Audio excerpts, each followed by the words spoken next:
વિરામ બાદ પીટીએન ન્યૂઝમાં આપનું સ્વાગત છે। પાટણ જિલ્લાના હારીજ સમી હાઈવે પર એક ચાલતી કારમાં અચાનક જ આગ ફાટી નીકળતા અફરાતફરીનો માહોલ સર્જાયો હતો। શોર્ટ સર્કિટના કારણે લાગેલી આ આગમાં ગણતરીની મિનિટોમાં જ કાર બળીને ખાખ થઈ ગઈ હતી, પરંતુ કારમાં સવાર લોકોની સતર્કતાને કારણે મોટી હોનારત ટળી હતી। મળતી માહિતી મુજબ સમી ગામના મિત્રો પોતાની કારમાં મહેસાણાથી પરત ઘરે આવી રહ્યા હતા। હારીજથી આશરે 5 કિલોમીટર દૂર પહોંચતા ચાલતી કારમાં અચાનક જ વાયરિંગમાં શોર્ટ સર્કિટ થયું હતું અને જોતજોતામાં ધુમાડા સાથે આગની જ્વાળાઓ નીકળવા લાગી હતી। કારમાં આગ લાગતા જ ડ્રાઈવર અને અન્ય સવારોએ સમય સૂચકતા દાખવી તુરંત જ કાર ઊભી રાખી દીધી હતી અને સુરક્ષિત રીતે બહાર નીકળી ગયા હતા।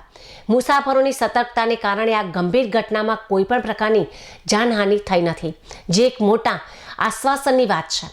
આગ લાગ્યા બાદ તુરંત સ્થાનિક ફાયર વિભાગને જાણ કરવામાં આવી હતી। જો કે સ્થાનિકોના જણાવ્યા અનુસાર ત્યાં સમયસર ફાયર ફાઇટર ઘટના સ્થળે પહોંચી શક્યું ન હતું। આ દરમિયાન આગે વિકરાળ સ્વરૂપ ધારણ કરી લેતા સમગ્ર કાર બળીને રાખ થઈ ગઈ હતી। હાઈવે પર બનેલી આ ઘટનાને પગલે લોકો થોડો સમય ટ્રાફિક જામના દ્રશ્યો પણ સર્જાયા હતા। मैं आपका चाणसमा साइड थी रनिंग गाड़ी ની અંદર લાઇટ બંધ થઈ ગઈ અને હોર્ન ચાલુ થઈ ગયો। અમે સાઈડમાં ગાડી કરી, મેં કીધું જોઈએ શું થયું, તો ડાયરેક્ટ છે ને ધુમાડા નીકળ્યા। ધુમાડા? હા, અમે સાઈડમાં કરી મેં દૂર આવી ગયો। અચાનકથી આગ લાગી ગઈ। મેં ફાયર બ્રિગેડને બહુ ફોન કર્યા, પોલીસને ફોન, 112 પર પહેલાં ફોન નહોતું લાગતો। તમે પહેલા નીકળી ગયા? અમે પહેલા નીકળી ગયા। ભાઈ બધા વિબંધ હતા, એમને કીધું મેં તમે નીકળી જાઓ। ધુમાડા